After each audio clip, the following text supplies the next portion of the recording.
All right. It's time to get started on discovering some more stuff about C++. I'd really like to get to the point where I'm actually able to create some programs. So let's just dive right into this. Um, Last time in our previous videos, we're still going through data structures. We've discovered that four different things are similar: arrays, vectors, lists, and stacks. We left off with queries. So I wonder if it's going to be another thing like those four already. These are pretty much all libraries created by other people, which kind of saying that and stuff. So queries or libraries or C++ or anything that you see that involves a computer, they're all pretty much programs created by somebody. Even the stuff that happens underneath, like the compiler, runtime. Runtime is another program that operates the program you run, I believe. But yeah, let's just get diving right into this and keep going and see if we can't see how much more we can't get through today. So queries. A query stores multiple elements in a specific order called first in, first out. So where stack is first in, last out, this is going to be first in, first out. So this I would consider more thinking like a conveyor belt. You put something on a conveyor belt, and it's going to be the first thing to come off the conveyor belt at the end of the conveyor belt. So every time you put something new on there, that's the order is going to come off the conveyor belt once it gets to the end of the conveyor belt. So first in, first out stands for FIFO stands for first in, first out. I guess they just abbreviated or whatnot. To visualize first in, first out, think of a query of people standing in a line, which kind of demonstrated that already. I think the conveyor belts works just as well. Unlike vectors and elements, elements in the query are not accessed by index numbers. So this is another type of list of things that are not accessed.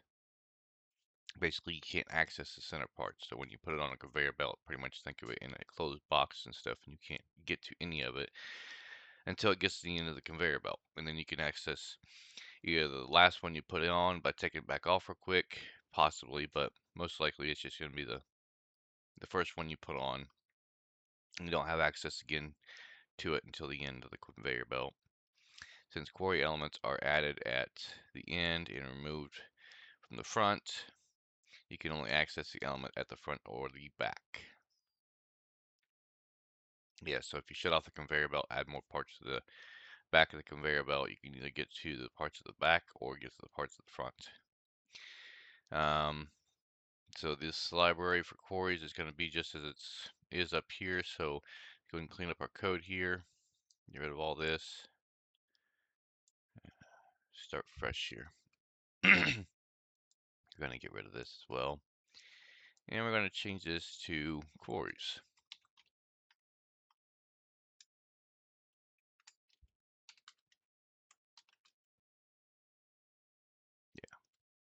Yeah, right. Yeah, 1 second. Why is there seem to be an error there? Okay, so we have an error here. Include errors detected. Please update your include path quiggles. I'm not sure what that is. Are disabled for this translation. So let's see here. Apparently I'm going to have some issues today. That's fine. It's nothing new. Happens to all of us. So let's see vectors. Okay, so that's fine. Probably because I put a capital letter in it. I think that's what I did. Yep. Capital letter and an S at the end. So that's what the issue was. Not a problem. To create a query, use the query keyword in a specific type of variable pretty much sounds like the same thing we've been doing with the other kinds of lists, to where you're going to have standard, oops, comment this out for standard query, and then the type of query it is, and then the query name, or the variable name, however you want to say it. It may not be considered a variable name, but so far it's kind of, I mean, how we're describing all these things. Since it is a query, I guess it would be a query name, but also going to be a variable too, because it's going to represent elements or values. Note the type of query string. So that in this case, instead of this note right here is basically saying the same thing it's been saying for everything else. So once you set it or declare it and stuff, you can't change the type.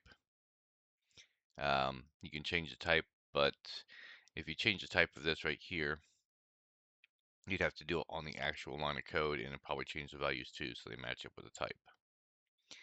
If you need multiple types in there, they probably have to end up making multiple queries. You cannot add elements to the query at the time of declaration.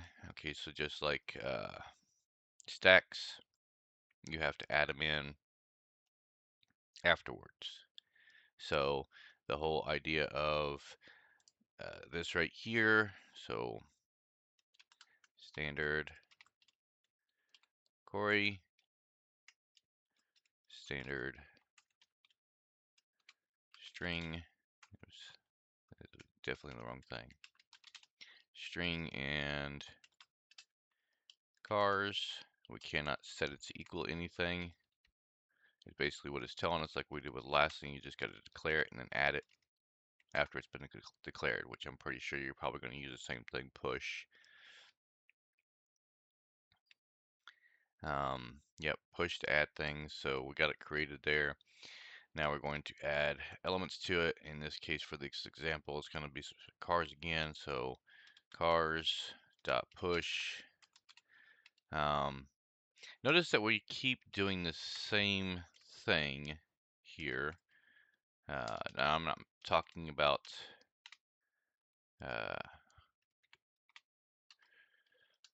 cars dot push. Keep doing the same thing here. And the idea that, yes, we keep adding cars, we keep using push to add to these lists or whatnot, but also we are using the same name kind of over and over. So remember that if you are creating multiple queries, multiple vectors, multiple whatever lists they are and stuff, that each one's going to need to describe the item itself.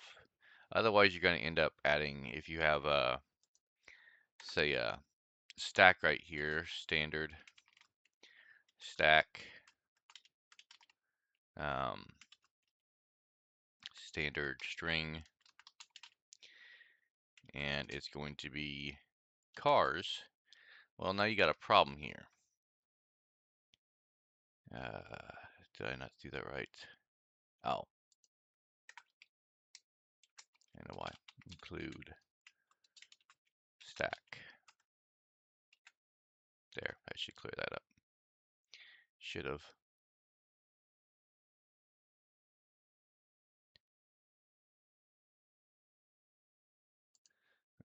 Oh, there it goes. Okay, so you got two different lists here: a stack and a query type of deal. Both of them have the same name, cars. Here's the problem and stuff. Now you're adding uh, these elements to both. Oops, to both the stack and the query. So if you run either one of them and stuff, you're going to get the same values for each one. So be sure that your variable, I'm going to call it a variable because in this case, I mean, it could be a stack name or query name, but be sure your variable is different somehow or another. It could be cars, car list 1. Now this can be kind of confusing as well, but at least it's different. Car list 2. That way, when you are creating your stack of cars and your query of cars, you got list 1 and list 2. But like I said, that can be kind of confusing. I would kind of, the way it can be confusing is that you add it to the list 1 or list 2 for stack or query. And then can you remember that list 1 is actually stack and not query, and list 2 is actually query, not stack. Um, so we've pretty much gone over this before. I can keep typing this out, but there's kind of no need to. We just need to understand that an array, you can declare it and then add things to it. No, you can't. You could, once you declare it, how many is in there, if it's 0, uh, so forth, so on. We'll have to go through those again and stuff, because trying to remember there's 5 different ones now, and trying to remember each one and what each one does and the differences between the 5 of them is going to be a little bit. I'm assuming that pretty much all of these are going to be some sort of list. So we change the front and back one in stack, just like we had before. We can remove elements, probably from the front or the back, but not, no, when you remove one and stuff, it's most likely going to be from the front. Yeah, it says right there, move from the front. Kind of the same way you would with stack. You're going to remove it from the top of the stack. You can check if it's empty, just like you have been before. Check its size, all that sort of stuff. So that's kind of self-explanatory, because you're using pretty much the same keywords in stack. It's just the query acts a little bit differently than the stack does. The stack is um, pretty much like a stack of pancakes. You really can't pull the bottom pancake out very well. You'd have to end up pulling the top one off and go from there. I can't remember, was you able to pull the bottom one? No, I think you have to pull the top one off in order to pull the, kind of, it's just layered on top of each other. Or query is more like a conveyor belt. And I can kind of see that because, I mean, uh, you have different uses for different things like this. If you are operating a conveyor belt and you need a program to run for it, then you're going to need a program that's going to run like a conveyor belt. Where if you were running a business like a grocery store, uh, in this case, it's going to be first in, first out, or first in, last out sort of thing. But when you put it on the shelf, it's not the same as that. You need to pull everything off the shelf and put the oldest date or the newest date in the back. That way you can get rid of uh, the date that's that closer to expire and stuff first. Still good product, but it needs to come first and stuff, just in case the product doesn't get sold for a couple of days. Especially if it's back to a normal price and stuff of $5 for whatever, a package of cheese, and you got 20 packages of cheese there because somebody over ordered. You want to make sure that the newest date is in the far back, giving it all a chance to get sold, sort of thing. So yeah, I mean, you're gonna have different scenarios for different ones, and that's probably why all these are different created the way they are. A list of cars, vector, yeah. So it's just gonna be the idea of trying to get used to which one does specifically what. Not so much how to add things to each one of them. You just kind of need to remember with a stack, you can only add to the back. You can't add to the front. At least it didn't say you could add to the front. You can change the front one, but you can't add to the front. You can only add to the back. Where stack and you would add to the top. But so yeah, just kind of going over those again and again and again to try to memorize which one does what. Another kind of analogy for that and stuff that's I know a lot of people get confused all the time unless you're just really good at it, is left from right, or nuts and bolts. Which way do you turn the nuts, loosen it up or tighten it up? Um, and it starts from one end and goes to the other end, and the only way to get it back off is to reverse the order. So let's go ahead and move on to the next thing here. Deque. I wonder if that's just pretty much the opposite, to where um, instead of it going from front to back, it goes from back to front, sort of thing. Let's find out. So in this page, in the previous page, we learned about query to add the elements to the end and remove them from the front. The query stands for double-ended query. However, in most and more flexible as elements is more flexible as elements can be added and removed from both ends. So that one would be kind of a hard one to describe with a conveyor belt. So think of it more like the idea that you have a display case of glass, and you can't access the center of it, but you can access the sides of it. Well, the only way to get trophies or whatever display items into the glass case is to put them in from the sides, which means you slide it in to where you want it to sit and stuff, and then display it that way. But if you want to change one out or add one or reorganize it, you're going to have to take one from either side. You can't just take it from the center because the glass case is in the center and you don't have a door to open up the center of it. You can only have access to the sides of it. So and I imagine this is going to be the same way, set up the same way as this right here, except for Deque.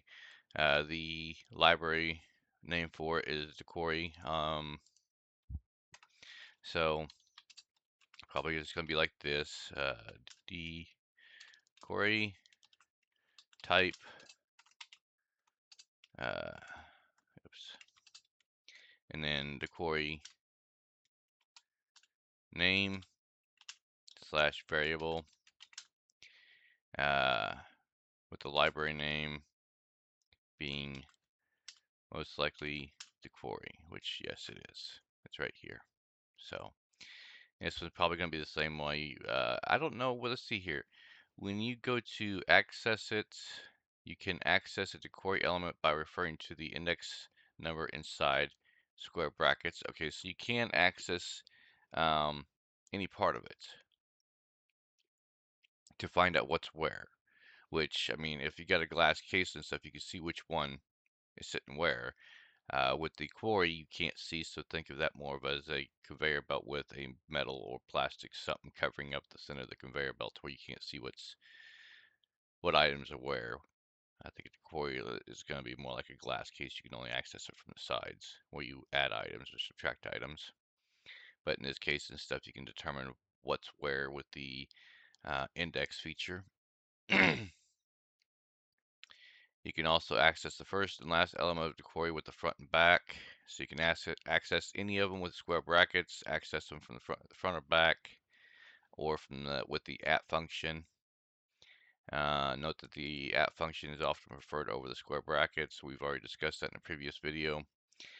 Change the query elements. To change a specific element, you can refer to the index number. So why does it say you can only add to the front and back when you can access and change? You can change them out anywhere, but you can only,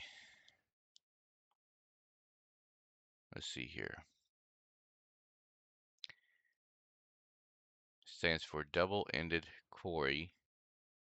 However, is more flexible as elements can be added and removed from both ends at the front and the back. You can also access elements by index number. So maybe it's not like a glass case. By the way, these videos and stuff are more discoveries for me trying to learn, me just sharing my journey of learning this stuff. If it, like again, if you like the videos, hit the like button. If there's something I'm saying that's wrong, feel free to correct me in the comments or just leave comments in the comments. Completely up to you. Like I said, I'm just morely sharing my journey. So let's see here. We discussed that one right here. So we can add elements anywhere. So add elements anywhere, front and back. You can access them from any spot. You can change them out in any spot. You can add them from the front, add them to the front or the back. Looks like you can remove them from the front and the back. Determine its size, check if it's empty, loop through a query with the for loop. I was trying to determine, so it kind of sounds like this is sitting, more thinking about it sitting on a shelf and stuff. You can just put items anywhere on it, you change them out wherever you want. So an array you can't add items to. You can only change out what's already there. A vector Let's go through here again real quick, just this list. Vector, both are data structures. Okay, the difference between the two, array and vector, is a size. So array is a set size, a vector is not. Um,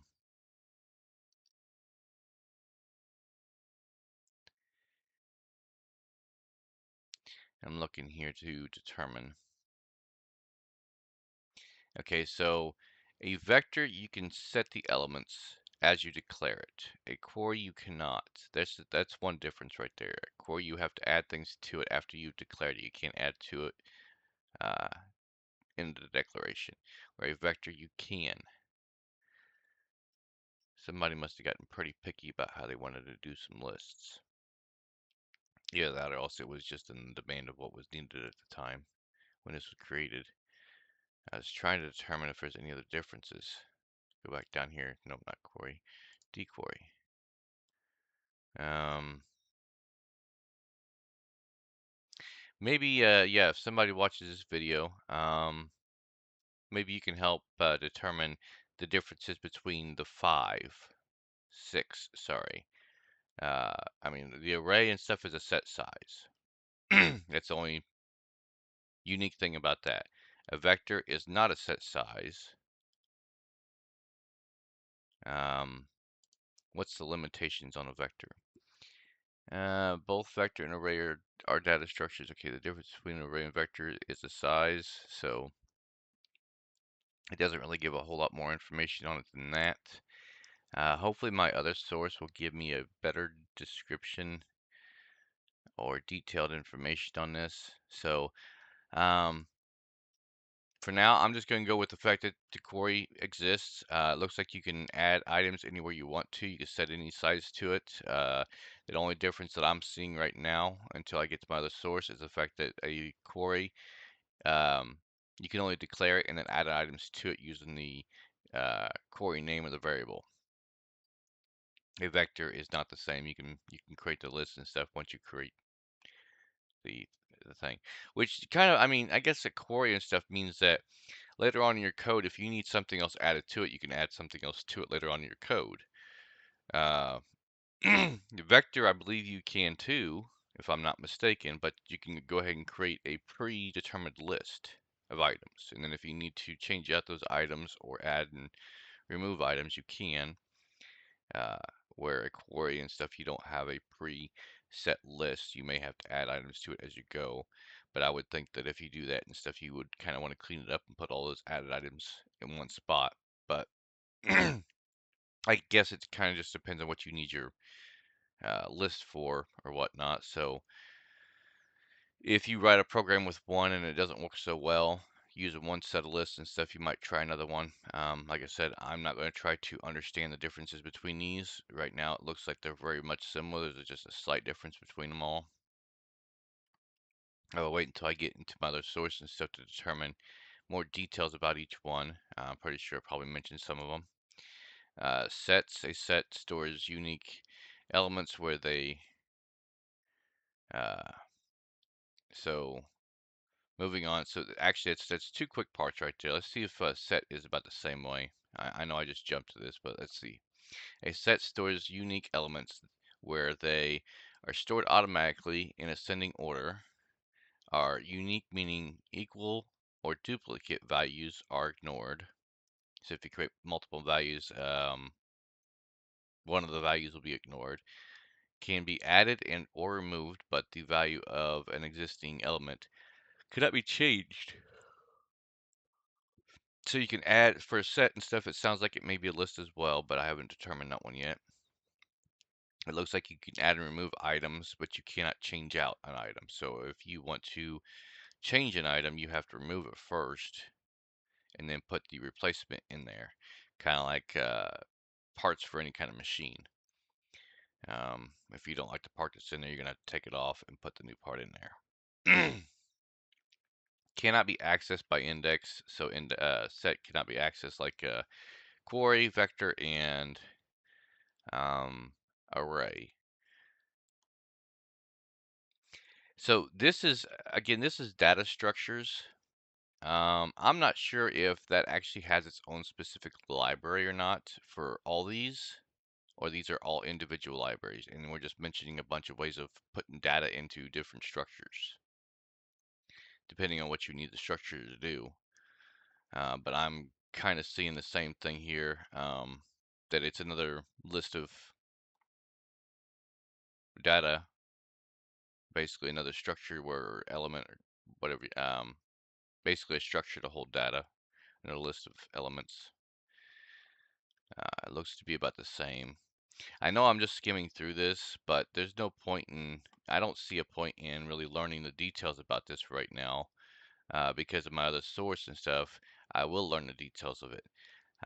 Not to mention that this doesn't really give a lot of details on it, but knowing the differences and everything, I'm not going to figure that out the first time. I'm going to have to keep exercising with it to understand it. And maybe I will. Most likely I will, but right now, I'm just discovering the fact that vectors, lists, stacks, queries, dequeries, sets, arrays are all pretty well just a list of elements. Some of them can be declared as you declare the variable name and the type itself. Others you have to add to it once you declare it. And then different ways you can add and subtract or change or remove items, whatever. Let's see, map. Map stores elements in key value pairs. Elements in a map are accessed by key, not index, and each key is unique. Give me 1 second.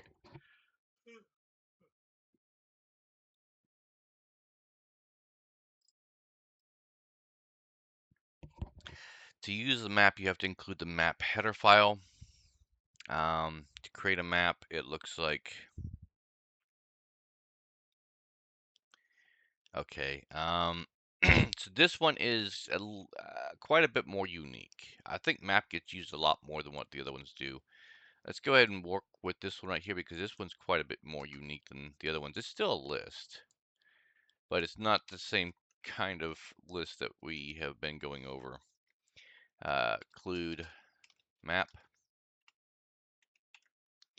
and then go and get rid of this right here. So here's a difference. I've dealt with this before. I think it was my other source I dealt with this, not in this W3 schools here, but so we got the library for it. We're going to create a list. The way this is set up, standard uh, map, and then the type.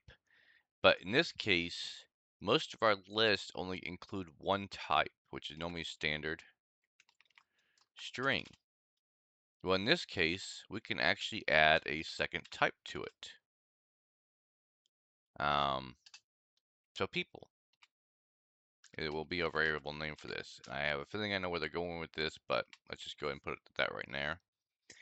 If you want to add elements at the time of declaration, place them in a comma. So simply we put right there, make our list right here. So in this case for people, we could have uh, John, and he is 32 years old, comma, end, nope, no comma, end. Okay, my mistake. Better look at the example before I go and type this. So the list would be John. I was kind of wondering about that. So I was starting to make that mistake right there. 32 years old. So that's the first string in integer. So this right here, entire thing is um, a list, which is a string and an integer, but they're paired together. And then you may have another list. This one, the example is Abel. Sorry, Adele. Um, and they are at the age of 45. And we have another one here that's shown in this example, which is Bo, which is at the age of 29. All right, and I assume that we don't need a comma there, but I assume we need a closing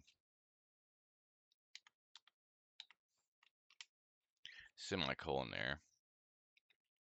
So that creates our list right there, and I'm assuming that if you want to, you could probably um, let's go through access a map. You can access map elements by referring to index number like such and such. So in this case, you wouldn't be accessing just John by itself. If you indexed each one, this one would be index, sorry, comment, index 1, and it would be the pair, not just the one. This one would be index, sorry, I got that wrong. This one would be index 1. The top one is index 0. See how I made that error? Yeah, it happens. Index 3 or 2. So if we wanted to print one of mountain stuff, then we can use a multiple of different things probably here. The first thing it's got is this right here, standard output John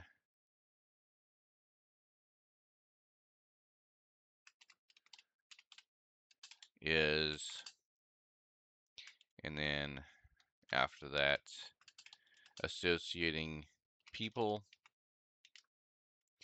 and we are using square brackets. I better go through and read this a little bit better. I think I'm kind of jumping the gun on this, trying to understand this, thinking I know what's going on here, and I may not. So we got that right there. Let's go back up here real quick. Access a map. You can access map elements by referring to index number like you would with an array or vector. Instead, you cannot access. You cannot. So this is wrong. See, well, I jumped the gun. I'm all wrong. I'm teaching myself incorrectly. Oh my gosh. Anyways,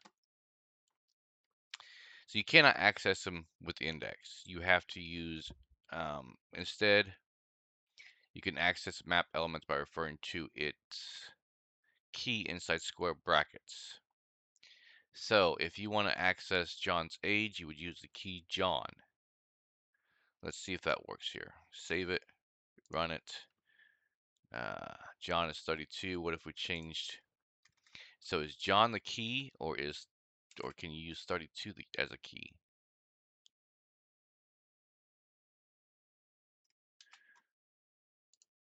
Nope, we got an error there.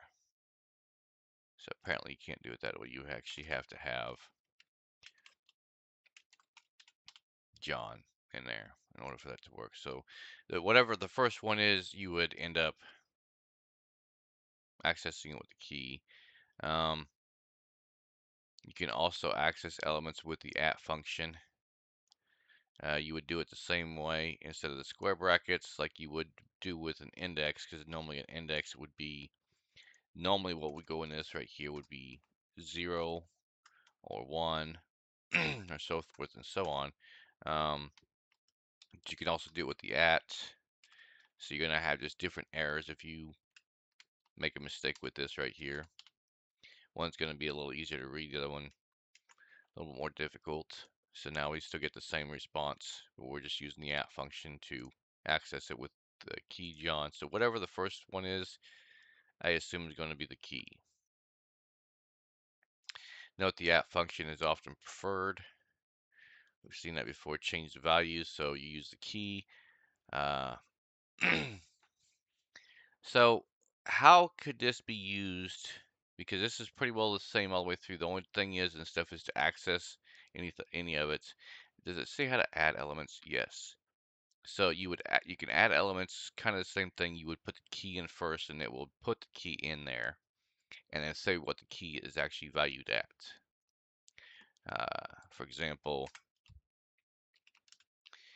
people, square brackets. I imagine you probably use the at function with this too. We got Jenny here, and Jenny is the key for 22. So we are using, most of the time, think of it this way. Here's a good example. U.S. government or whatever and stuff uses passport numbers, social security numbers, so forth, so on, to get people's information. Which I mean, you can. That's how you know a person and stuff. I mean, some people would consider that to be weird, all just a set of numbers. So 1, 2, 3, 4, 5, 6, 7, 8, 9 is, and we're going to change this right here. Instead of string, we're going to change this to integer. We're going to change this to standard string.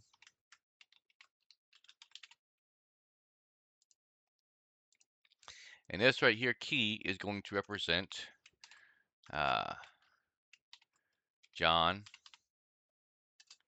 Doe.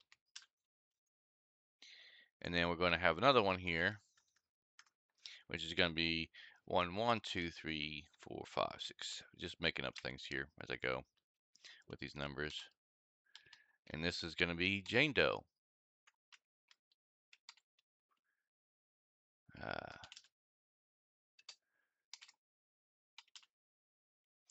and then we're going to change this one right here to 1, 2, 2, 3, 4, 5, 6, 7, 8. That's our social security number. And it's going to be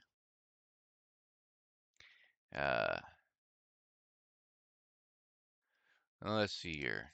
Beth, John, Joe, Jim, looks fine. Jim, Doe. I'm just kind of naming off a few of them. So, and in this case, we're going to add another one here. So we're going to, instead of putting in that right there, we're going to put in 1, 2, 3, 3, 4, 5, 6, 7, 8, and it's going to be set to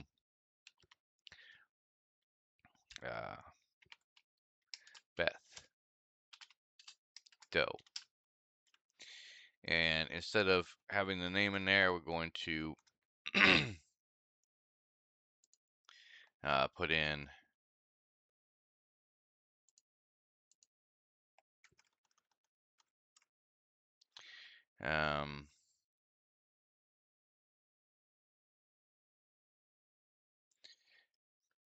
let's see, accessing person by social security number.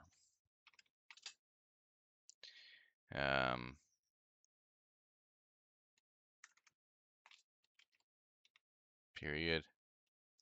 Over enter, tab. Oh, I didn't in this, that's why it's doing that. So, and then after that, we're going to have it so 1, 2, 3, 4, 5, 6, 7, 8, 9. Actually, SSN belongs to social security number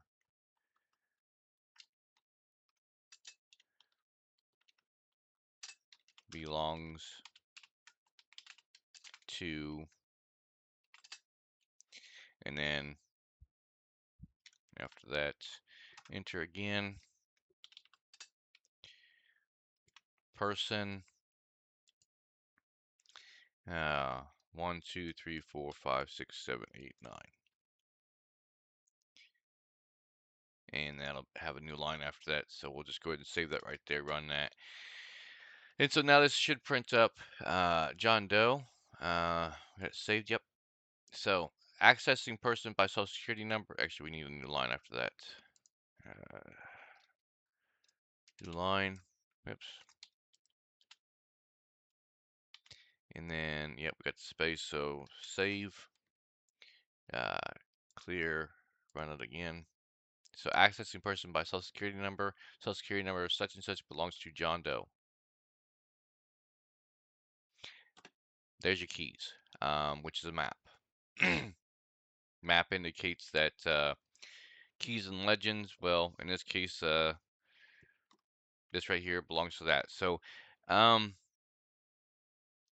thinking of keys, think of a key to your car or garage or house. Most of the time we use key fobs though, but why not the sequence of numbers match from this right here to that right there? And when you hit the button, it triggers a sequence, and if it doesn't match, it doesn't activate it. But if it does match the numbers, it may be quite a long number, but then it triggers a certain switch in the vehicle, and then your doors unlock or your car starts up, sort of thing. So you got social security numbers you can use with that. You got uh, key fobs for cars, garage doors, house doors, etc. I'm sure there's other things too. File when you're in court and stuff. File number such is the case of whatever. So the key right there contains all kinds of information about what's going on with this case, sort of thing. So um, normally your products at your store, department stores or whatever and stuff, there's the same way. The QR code, not the QR code, but the barcode on it indicates the product. And there's several different barcodes out there, which can indicate the cheese, the milk, whatnot, where it came from, when it was made. Depends on how many details they put into the information for that key. So, elements with keys. So I don't see anything different here, but yeah, that's very unique, very handy. I can see why that would be a useful bit of code. If here's a great thing for games. You create every character in a game, say 40 different characters. Each one of them has a specific key to them, so you don't have to continuously type in the name of the character, the stats they have, um, when they were first put into the game, all that detailed information, you would just set them with a key. And then therefore, if you need to change something about that character, you could just change it right here in the key, and the information will be changed. So John Doe, um, and it's, I mean, you could probably set more strings in here, but John Doe has 100 attack, um, 50 health, and 25 defense. So there's your information on your character, and it's all set to a key. So if you want to change it, you just change it right here, and you use the key wherever you need to use it. Now this is just text information, but what if you could set it to where I don't know if you can use multiple types in this right here to declare each one, but so just use the character's name and then set the character's name to use another um, map to set that character right there with however much attack, and then use it again to set it with defense and health and everything like that. That way, when you're accessing the key, you're accessing everything. So I'm gonna get rid of this real quick. uh, so let's make up uh, another map here. So we got our character right here, John Doe. I'm gonna get kind of creative with this a little bit. See how far we can take this. Oops, down one. So we got John Doe. We're gonna create another map.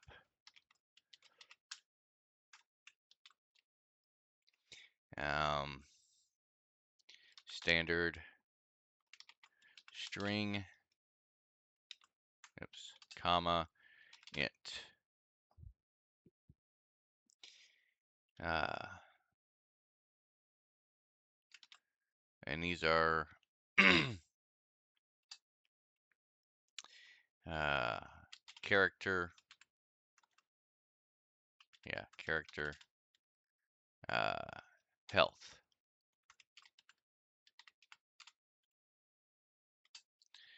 equals, and then we're going to change this up here to characters. I'm just getting a little creative here, don't mind me. Okay, and then down below this, we're going to go and create our list. So the first one is going to be uh, John Doe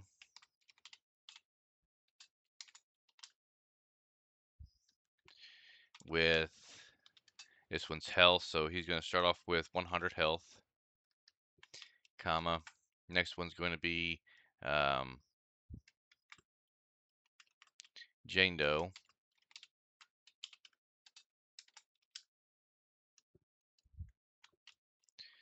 comma. And they're going to be starting off with 125 health. 120 health, that's fine, doesn't matter.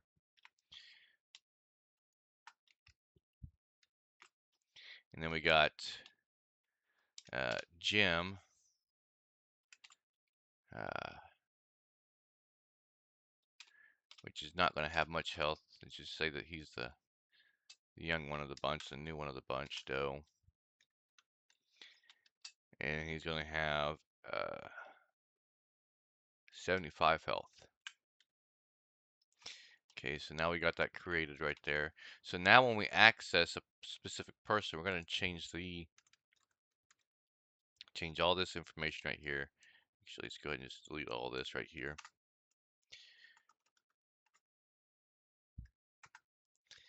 You're going to delete this right here as well. So now when we access a character, we're going to access them by their key, and we should end up getting, I don't know if it'll do that or not, but let's find out. So character, this will be kind of interesting. Dot at parentheses 1, 2, 3, 4, 5, 6, 7, 8, 9. So that one right there, that let's go in that and see what that comes up with. We should have a common thing here. So we got John Doe, but then how can we bring in the health?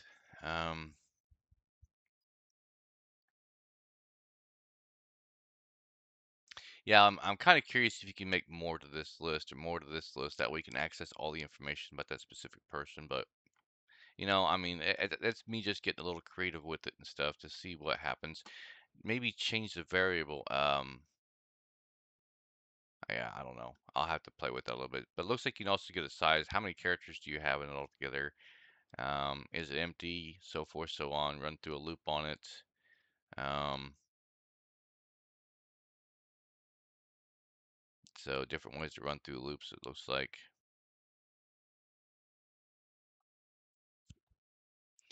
So there's a little bit of information right here. Let's see, string int greater string person. So let's see here. First person is dot second. Let's see, run through a loop. You can, if you want to reverse the order, you can use greater. This way we're reversing the order. First person, second person. So it should print a bow greater string. But I imagine I'll find more detailed information in my other source on this and stuff, because there's probably a little more to learn than just this. I know I didn't cover it all. It looks like a lot of it is the same though. It looks like you can add elements. Let's see at the start and stuff. We discovered it, how to create it, how to access it, changing the values, which we did that. We just basically make character at, and then whichever character or square brackets, whichever character using the key. Add elements, so then you can also character, create John, or character 1, 2, 3, 4, whatever, and set that one to whoever's next in the line, or whatever character you create. It looks like you can also use dot insert function. Doesn't give us a whole lot of information about the dot insert function.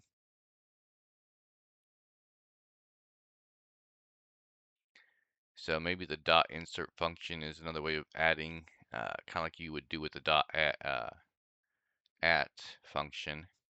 The dot at function may not work in this. It doesn't really necessarily specify that. elements with equal keys. So 2 elements with the same key. A map cannot have elements with equal keys. For example, if you try to add Jenny 2 times to the map, okay, so which would be, I mean, you could make up a lot of characters, make up a lot of first and last names with them both and stuff. I mean, we got 2 names right here, we got 2 names right there. So if you're gonna make up a character for something, it's not hard to put in very unique names. Just remember what the names are. You have, if you want to remove, you use the dot erase function. You can remove all elements. Sorry. You can remove all elements of a map by using the dot clear, so it clears out the entire map. So there's a few new keywords right there. We've never used insert. We've never used erase. Just to kind of give you an example of what these would look like, since I'm not really typing them out. So you got the normal to access. So character, yeah. To access it would be dot at, and then whatever character is 1, 2, 3, 4, 5, 6, 7, 8, 9. Declare to access it. You can also access it in the output right there. Because I know I didn't show you this. You can do it with the square brackets, character, and the square brackets. 1, 2, 3, 4, 5, 6, 7, 8, 9.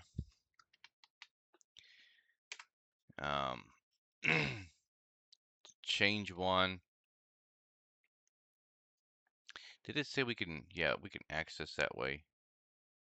Yes. To change one, you can use the dot at. It's safer, but you can also use the square brackets to change one. So if you wanted to change John to something else, character, square brackets, 1, 2, 3, 4, 5, 6, 7, 8, 9 is now going to be set to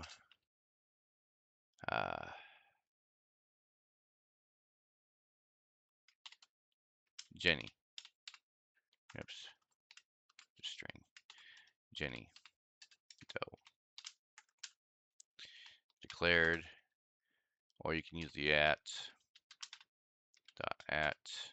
to do the same thing. 1, 2, 3, 4, 5, 6, 7, 8, 9. And I may put too many in there, but you kind of get the idea. Set that equal to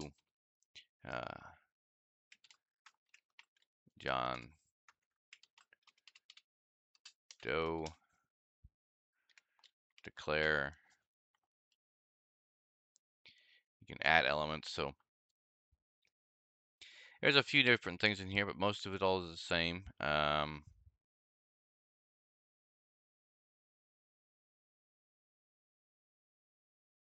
We have a size of, or a size thing right here we can do, but we can also check if it's empty like we have been, but it's got another note right here. You can also check if a specific element exists. So maybe it was erased. And then you would use dot count key, whatever the key is. So there's a little bit to explore right here with this one. This one's, I mean, it's still a list, but I mean, it's quite a bit different than the other ones, and I can see how this can be very handy for a lot of different things. I'm pushing my time on this one into an hour. I know that, but I'm just kind of looking around at this. This is very interesting right here on what you can do with this, and I can see so many different potentials for this as I'm exploring this and discovering it. But hopefully, like I said, my next resource, if not, I know I'll probably end up coming back into this again and stuff to relearn some of this stuff and hopefully fill in more blank spots that I went over, but the information didn't stick the first time, so I gotta go over it again. But when we come back in our next video and stuff, we're going to go through iterators. Iterators are used to access and iterate through elements of data structures. I may after I get done with all this, or maybe even my next video, I'll go back through maps and stuff. And yeah, I think I'll wait until at least after I get through the data structure, maybe go back through maps. If this one's just as unique as the other one stuff, I may go back through it too. Do a a refresher video, I guess, on it. So, but that's it for this video. Like I said, it's running into a little bit longer than what I'd like it to, but you know what? Some of that stuff was the quarries was is where we started. We went through three of them, four of them, yeah, four of them, and they just kind of like very tiny things were different about each one until we got to map. Map is where it really changed, and that kind of got unique for me, and I kind of got stuck in, or not stuck, but kind of lost in the uniqueness of it. So. That's going to be the end of the video. If you, like I said, if you like the video, hit the like button. Comments, questions, concerns, leave them in the comments. If there's anything that I said that's wrong, go ahead and post it in the comments there too. I do try to check them and stuff. I'm learning this stuff, and if this is helping anybody out with inspiration, learning, or whatever, um, good. Otherwise, I'm just sharing my journey. So I will catch you in the next video.